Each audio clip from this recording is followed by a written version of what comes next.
चलिए अब देखते हैं फटाफट अंदाज में खबरें। महबूबा मुफ्ती की रिहाई को लेकर राहुल गांधी ने मोदी सरकार पर निशाना साधा है। राहुल ने अपने ट्वीट में लिखा है कि भारत के लोकतंत्र को तब और नुकसान हुआ जब भारत सरकार गैर कानूनी रूप से राजनीतिक नेताओं को बंदी बना रही थी।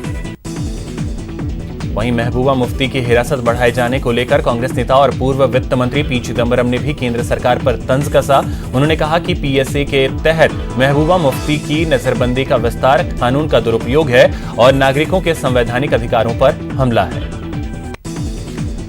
उत्तर प्रदेश के मुख्यमंत्री योगी आदित्यनाथ का रविवार को अयोध्या का दौरा रद्द कर दिया गया। सीएम 5 अगस्त को होने वाले भूमि पूजन कार्यक्रम की तैयारियों का जायजा लेने वाले थे। योगी आदित्यनाथ ने कैबिनेट मंत्री कमला रानी के निधन के कारण कार्यक्रम को रद्द कर दिया। यूपी की कैबिनेट मंत्री कमला रानी का आज निधन हो गया। भारत सरकार ने वेंटिलेटर्स के निर्यात पर लगे प्रतिबंध को हटा लिया है। स्वास्थ्य मंत्री डॉक्टर हर्षवर्धन के मुताबिक भारत में वेंटिलेटर्स बहुत कम है, इसलिए अगस्त से सरकार ने निर्यात को मंजूरी दे दी। कोरोना के बढ़ते मामले को देखते हुए भारत सरकार ने 24 मार्च को वेंटिलेटर्स के निर्यात पर प्रतिबंध लगा दिया था। सरकार को डर था कि देश में ज्यादा कोरोना फैलने पर वेंटिलेटर्स की कमी हो सकती है। सुशांत सिंह राजपूत मामले में बिहार पुलिस के डीजीपी गुप्तेश्वर पांडे ने एक्ट्रेस रिया चक्रवर्ती को चेतावनी दी है। पांडे ने कहा कि जिस दिन उनके खिलाफ पुलिस को सबूत मिल गए उस दिन उन्हें जमीन खोदकर भी खोज निकाला जाएगा। डीजीपी ने कहा कि हम क्यों सीबीआई जांच की मांग करें, बिहार पुलिस जांच करने में सक्षम है। साथ ही उन्होंने कहा कि जरूरत पड़ी तो आईपीएस रैंक के अधिकारी मुंबई भेजे जाएंगे।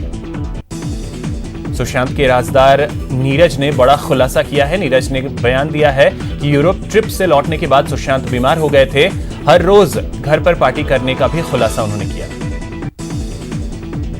सुशांत सुसाइड की गुत्थी सुलझाने में जुटी बिहार पुलिस ने डायरेक्टर रूमी जाफरी से भी पूछताछ की है।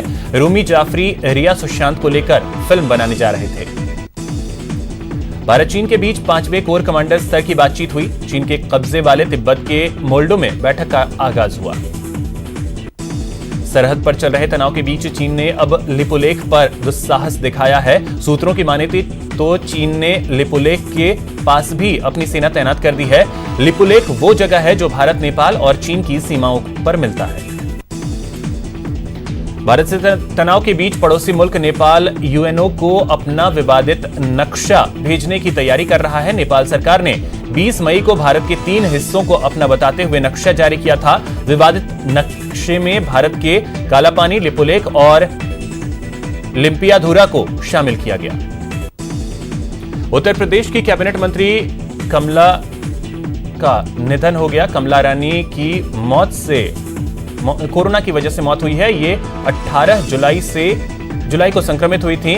बाद में इलाज के लिए उन्हें लखनऊ के पीजीआई में दाखिल कराया गया था। विश्व हिंदू परिषद के नेता जय बहादुर सिंह शेखावत का निधन हो गया है। जय बहादुर पूर्व उपराष्ट्रपति भैरव सिंह शेखावत के चचेरे भाई थे। शेखावत राम मंदिर आंदोलन के अगुआ नेताओं में से एक थे और उस दौरान जेल भी गए थे। जैसलमेर में कांग्रेस विधायकों की बाड़ेबंदी का आज तीसरा दिन है। वहीं सीएम गहलोत आज फिर स्वर्ण नगरी जाएंगे, विशेष विमान से रवाना होंगे। इंदिरा रसोई योजना को लेकर सरकार एक्शन में है। वीसी के जरिए सीएम ने तैयारियों की समीक्षा की। प्रदेश में राजनीतिक उठापटक के बीच फिर 44 आरपीएस अधिकारियों के तबादले कर दिए गए हैं। इन अफसरों को पुलिस विभाग के साथ ही जीआरपी, वन विभाग, जेडीए और अन्य विभागों में तैनात किया गया। डूंगरपुर में इसी तरह से 44 आरपीएस अधिकारियों को इधर से उधर किया गया। आपको बता दें कि 2 महीने के भीतर आरपीएस अफसरों की ये तीसरी तबादला सूची है। श्रीगंगानगर में 5 अगस्त को 5 अगस्त को अयोध्या में होने जा रहे श्री राम मंदिर निर्माण के भूमि पूजन के लिए श्रीगंगानगर के धार्मिक स्थल गुरुद्वारा बुढ़ा जोहड़ साहिब से अयोध्या में श्री राम मंदिर भूमि पूजन के लिए पवित्र जल और रज भिजवाया गया। भरतपुर निवासी भजनलाल शर्मा दूसरी बार प्रदेश महामंत्री नियुक्त किए गए हैं, जिससे भाजपा कार्यकर्ताओं में खुशी की लहर है। उदयपुर के गोगुंदा पुलिस ने बड़ी कार्रवाई करते हुए 48 किलो डोडा चूरा के साथ 2 तस्करों को गिरफ्तार किया। चूरू में तलवारबाजी से हड़कंप मच गया। जमीन बंटवारे को लेकर 2 पक्षों में झड़प हो गई। रतननगर पुलिस ने पीड़ितों के बयान पर मामला दर्ज कर लिया है और मामले की जांच में जुट गई है। अजमेर की आदर्श नगर थाना पुलिस ने अवैध शराब तस्करी के खिलाफ कार्रवाई करते हुए अंग्रेजी शराब से भरे एक ट्रक को जब्त किया। ट्रक में 465 अंग्रेजी शराब की पेटियां बरामद की गई हैं, जिनमें करीब 5,500 बोतलें पाई गई। भरतपुर में पॉजिटिव मरीज मिलने के बाद एसडीएम ने अग्रिम आदेश तक शराब के ठेकों को सील करवा दिया। भरतपुर में चोरों ने एक बुजुर्ग महिला की दुकान को निशाना बनाया। दुकान का ताला तोड़कर चोरों ने हाथ साफ कर लिया। उदयपुर में पति पत्नी ने ट्रेन के सामने आकर जान दे दी। दोनों मृतकों के शव को मोर्चे में भिजवाया गया। झालावाड़ के मंडावर थाना इलाके में एक युवती का शव नदी में तैरता मिला। शव मिलने की जानकारी के बाद इलाके में सनसनी फैल गई। दौसा के मंडावर थाना क्षेत्र के इसरी खेड़ा गांव में महिला ने अपने ही घर में फांसी का फंदा लगाकर जान दे दी। कोटा की चंबल नदी के छोटी पुलिया के पास एक व्यक्ति का शव मिलने से सनसनी फैल गई। गोताखोरों की मदद से शव को बाहर निकाला गया। नयापुरा थाना पुलिस मामले की जांच कर रही है। टोंक के गलवा बांध में एक साथ 3 शव मिले हैं। शव मां, बाप और बेटी का बताया जा रहा है। शव नहर में तैरता हुआ मिला। पास से स्कूटी भी बरामद हुई। रतनगढ़ के नेशनल हाईवे पर साइकिल सवार को बचाने की कोशिश में कार अनियंत्रित होकर पलट गई। हादसे में कार सवार दंपत्ति घायल हो गए।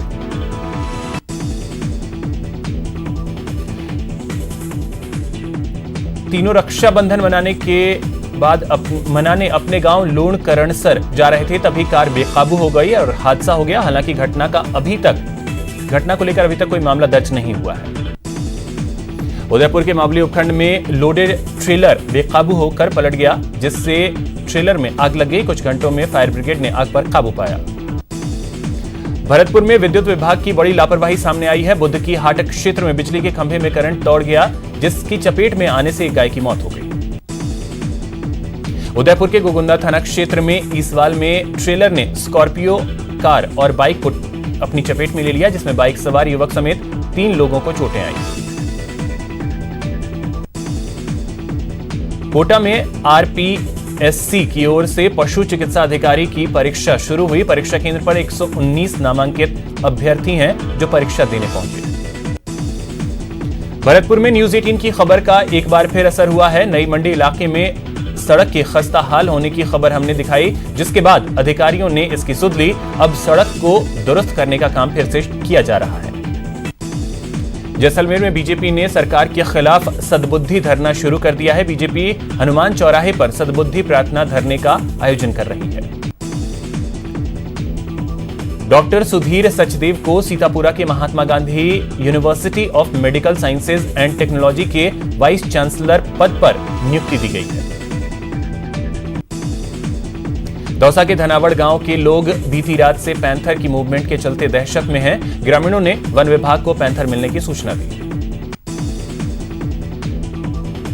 कोटा में 6 से 7 अजगर के बच्चे जलदाय कर्मचारियों ने देखे। इसके बाद स्नेक कैचर गोविंद शर्मा और नगर निगम के गोताखोर मौके पर पहुंचे और बड़ी मुश्किल से अजगर के बच्चे को गोताखोर की टीम ने बरामद किया। कोटा शहर में फिर कोबरा ने लोगों की सांसें थाम दी। स्वराज एनक्लेव सोसाइटी के एक घर में कोबरा मिलने से हड़कंप मच गया। श्रीगंगानगर के नागरिकों के लिए अच्छी खबर सामने आई है। यहां बरसाती पानी निस्तारण की समस्या का समाधान हो गया है। साधुवाली लिंक नहर में पानी छोड़ने का ट्रायल सफल रहा।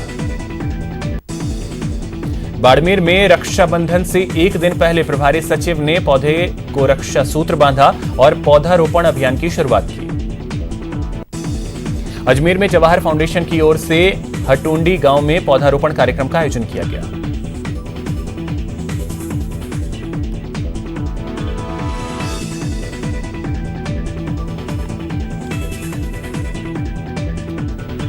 भरतपुर में एसडीएम ने कोरोना जन जागरूकता रैली को हरी झंडी दिखाकर रवाना किया, जिसमें लगभग 100 से अधिक महिलाओं ने भाग लिया। देश भर में रक्षाबंधन सोमवार को मनाया जाएगा। राखियों का बाजार सज चुका है। भरतपुर में भी बाजार सजे हैं। दुकानदार ग्राहकों का इंतजार कर रहे हैं, लेकिन इस बार खरीदार कम पहुंच रहे हैं। कल रक्षाबंधन है, लेकिन इस बार कोरोना की वजह से लोगों में उत्साह कम नजर आ रहा है। वहीं शुभ मुहूर्त सुबह 9:29 से लेकर रात 9:29 तक रहेगा। दौसा में रक्षाबंधन को लेकर डाक विभाग ने विशेष तैयारियां की हैं। छुट्टी के बावजूद पोस्टमैन अपने क्षेत्र में राखी लोगों के घरों तक पहुंचा रहे हैं। श्री शक्तिपीठ जामडोली की ओर से डाक से सरहद पर तैनात जवानों के लिए करीब 25,000 राखियां भेजी गई। आज फ्रेंडशिप डे है और इस मौके पर लोगों में उत्साह देखा जा रहा है। सोशल मीडिया पर शुभकामनाओं का दौर भी देखा जा रहा है। जयपुर में सुर साहित्य कला संस्थान की ओर से ऑनलाइन संगीत कार्यक्रम का आयोजन किया गया। यहां रुकेंगे एक छोटे से ब्रेक के